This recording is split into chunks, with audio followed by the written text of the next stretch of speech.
क्या आपको पता है कि एक ऐसा भी मंदिर है जहाँ पर 1 लाख शिवलिंग है। एक ऐसा मंदिर है जहाँ पर निसंतान को संतान मिल जाती है। या फिर एक ऐसा भी मंदिर है जहाँ पर हर भक्तों की कामना पूर्ण हो जाती है। कलयुग, सतयुग, त्रेता युग, द्वापर युग, 4 युगों के शिवलिंग एक जगह पर स्थित हैं। हर हर महादेव। आप सभी भक्तों का नीलकंठ के भक्त के चैनल पर एक बार से फिर स्वागत है। आज हम आपको एक ऐसे मंदिर में लेकर जाएंगे जो बहुत ही प्राचीन और 5000 साल पुरानी सभ्यता की याद दिलाता है। यहाँ पहुँचने के लिए सबसे नज़दीकी एयरपोर्ट देहरादून और सबसे नज़दीकी रेलवे स्टेशन भी देहरादून ही पड़ता है। देहरादून से आप यहाँ 2 मार्गों से आ सकते हैं। पहला मार्ग खूबसूरत वादियों से होते हुए पहाड़ों की रानी कहे जाने वाले मसूरी से होते हुए आता है। दूसरा रास्ता ब्यूटीफुल लैंडस्केप से होते हुए चक्राता के पास से आता है। लाखा मंडल एक बहुत ही प्राचीन एशियंट हिंदू टेम्पल है जो कि देहरादून के जानसर बावर रीजन में स्थित है।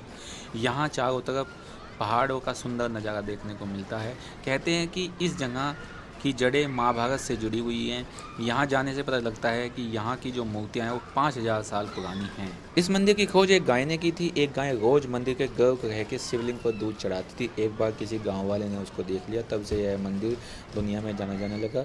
अगर आप मंदिर को ध्यान से देखोगे तो आपको पता चलेगा कि मंदिर की बाहरी दीवारों पर गाय के खुर के छोटे छोटे निशान बने हुए हैं, जिससे यह पता चलता है कि गाय वाली कहानी में कुछ तो सच्चाई है। शिव महापुराण में इस मंदिर का उल्लेख किया गया है। तो दोस्तों यहाँ पे ना 2 बार खुदाई हुई है। एक बार 2007 में, एक बार 2022 में।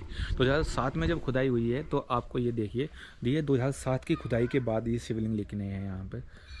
ये जो शिवलिंग है यहाँ पर 2007 की खुदाई के बाद निकले हैं। और जस्ट इसके साइड में ही ये जो खुदाई हुई है ये हुई है 2022 में।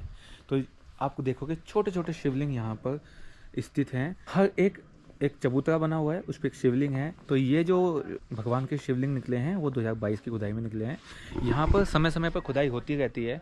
पांडव काल में ऐसा माना जाता है कि यहाँ पर 1.5 लाख, 1.25 लाख शिवलिंग यहाँ पर स्थित किए गए थे। जब पांडव अपना अज्ञातवास काट रहे थे तो उस टाइम यहाँ पर इतने शिवलिंग बनाए गए थे। जैसे कि आप जानते हो कि पांडव ने भगवान शिव की आराधना की थी और उनको जब भी वरदान मिला था, इसलिए उन्होंने यहाँ पर काफ़ी यज्ञ किया है। अज्ञातवास होने के कारण उनको कोई पहचान ना सके तो वो यहाँ पर छुप कर रहने लगे थे। एक यहाँ पर रूम बना हुआ है और इस रूम में आपको ना जाने अनगिनत यहाँ पर शिवलिंग रखे गए हैं।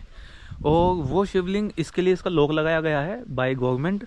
और वो जो शिवलिंग है वो शिवलिंग इसके अंदर आपको मिलेंगे। जो कलाकृति है वो बहुत ही पुरानी है और लगता है कि कई हजार सालों पुरानी पहली जो कलाकृति, जो पत्थरों से गाड़ा गया था, पत्थरों से निकासी निकाली जाती थी, उस तरह की कलाकृति आपको यहाँ पर मिलेगी। शिवलिंग तो यहाँ पर अनगिनत है, लेकिन शिवलिंग के साथ साथ जो हमारे पुराने रीति रिवाज, पुरानी जो तस्वीर भगवान शिव की बनती थी, उस तरह की आपको काफ़ी कलाकृति मिलेगी।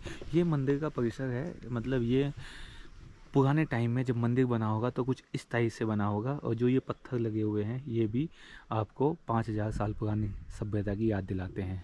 आपको यहाँ पर दिखेगा कि कुछ मूर्तियाँ टूटी हुई हैं या कुछ मूर्तियाँ खंडित हुई हैं। तो इससे पता चलता है कि जब मुगल राज में यहाँ पे मुगल राज हुआ था तो ये उस मंदिर को तोड़ने की कोशिश करी गई थी। और यहाँ पर हजारों मूर्तियाँ ऐसी हैं जो टूटी हुई हैं, खंडित की गई हैं। और शिवलिंग भी टूटा हुआ है। और अगर भगवान नंदी जो मुख्य द्वार पर बैठे हुए हैं उनको भी काफ़ी चोट पहुंचाई हुई है और उनको भी काफ़ी टूट फूट की गई है। गंगा, यमुना, शेषनाग, हनुमान, नंदी, बैल सारी चीज उसमें है। फिर ये दुर्गा माता, शेर वाली माता है। फिर ये अष्टग्रह है। फिर ये नवग्रह है। ये विश्वकर्मा है। ये ब्रह्मा विष्णु महेश है। और ये टानक नृत्य वाले हैं। टानक नृत्य वाले। तानक नृत्य वाले। हाँ, टानक नृत्य करते हैं। 4 युग के यहाँ ज्योतिर्लिंग है।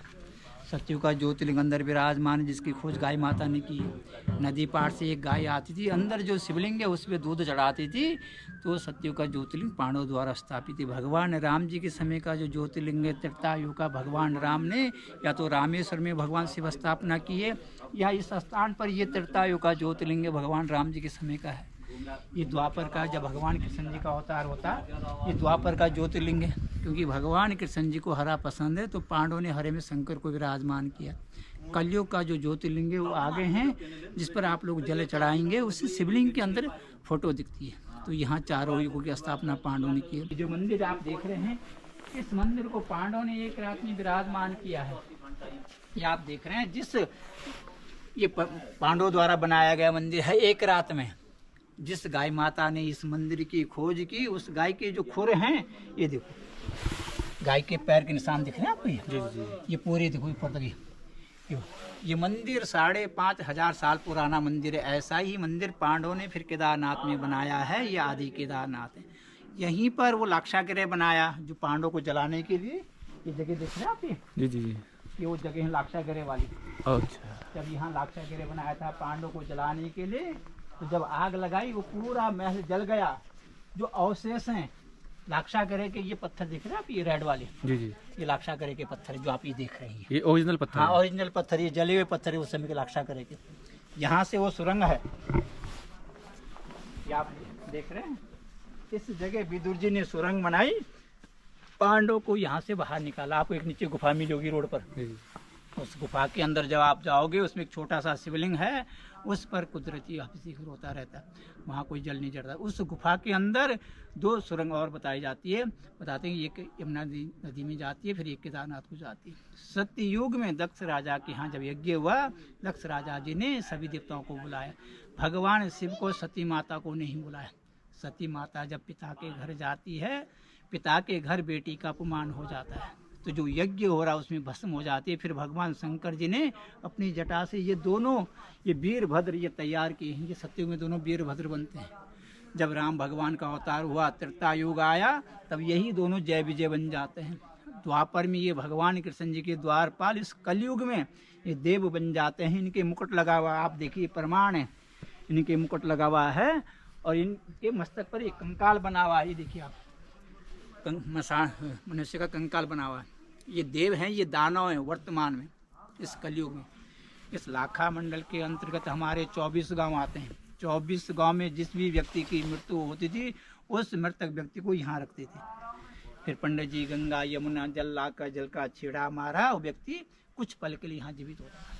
फिर पंडित जी के हाथों पितृ पूजा होती थी, तब उन्हें वैकुंठ की प्राप्ति होती है। इस देवनगर के दर्शन करने से आप लोगों के जो पूर्वज हैं, उनको परम वैकुंठ की प्राप्ति होती है और आप लोगों की यात्रा सफल होती है। इसका वर्णन है शिव पुराण, आप सुनते होंगे। केदारकंठ का जब अध्याय चलता है, उसमें लिखा हुआ है मध्य हिमालय, सामने हिमालय पर्वत हैं, मध्य हिमालय पांडवों ने यमुना तट के किनारे भगवान शिव को विराजमान किया। जो भक्त बलि से देवनगर के दर्शन करते हैं, जन्म जन्म के पाप खंडित होते हैं, पितरों को मोक्ष प्राप्त होता है, मनोकामना पूर्ण होती है। तो यही वो देवनगर है। ये 5 पांडव हैं, सामने देख रहे हैं आप। ये जब यह मंदिर लाक्षागृह बनाया था, तो जब वो जल कर फिर वापस आए पांडव लोग, ये 5 भाई यहाँ विराजमान।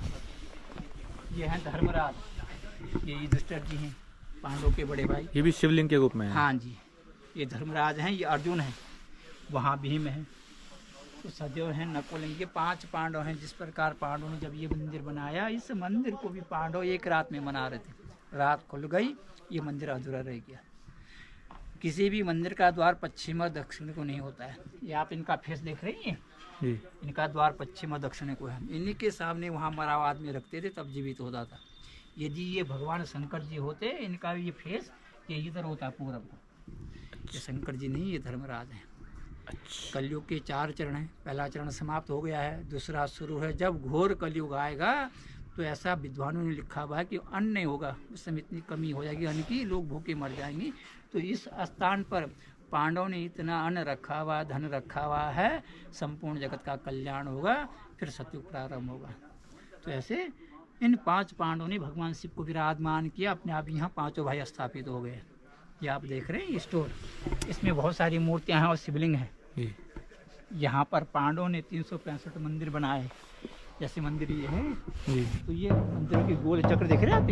इस मंदिर में, इस परिसर को आप देख रहे हैं। यहाँ जब खुदाई होती है 2007 में, तब ये शिवलिंग इस जगह निकले जमीन के अंदर। ये पूरा पहाड़ ये दबा हुआ था, जब यहाँ खुदाई हुई तब ये शिवलिंग निकले जमीन के अंदर से। ये 2007 की खुदाई के निकले हुए शिवलिंग हैं। और वहीं पर आगे ये संग्रहालय बन रहा है, 2022 में खुदाई हुई है। आप इधर से आओ।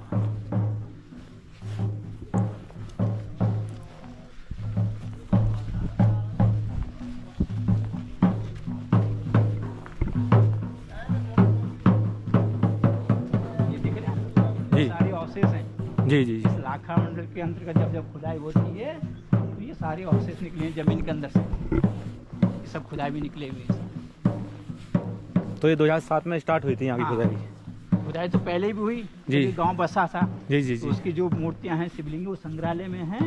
ये 2007 में अभी हुई है अच्छा और ये 2007 में निकले हैं और यहीं पर ये 2022 में निकले हैं। अच्छा। ये देखो तो अभी तो पता नहीं कितने शिवलिंग होंगे अंदर इस जमीन के? यहाँ पर पांडवों ने 1.25 लाख शिवलिंग की स्थापना की है।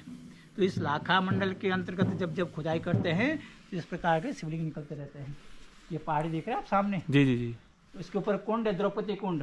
जी। जब पांडव लोग अज्ञातवास में राजा विराट के यहाँ रहे तो इन गुफा में कभी कभी पांडव लोग रहे थे। तो माता द्रौपदी उस कुंड में स्नान के ऊपर कुंड है, द्रौपदी कुंड। जी और सामने हिमालय पर्वत है, देख रहे हैं आप, जी जी जी। हाँ जहाँ से माता यमुना जी का उद्गम है। ये जी। चौखंबा है, जी। इधर यमुना जी हैं, उधर गंगा जी है, उसी के पीछे बद्री केदार है। हाँ, तो चारों धाम उसी पहाड़ी के चौखंबा के पास। हाँ जी।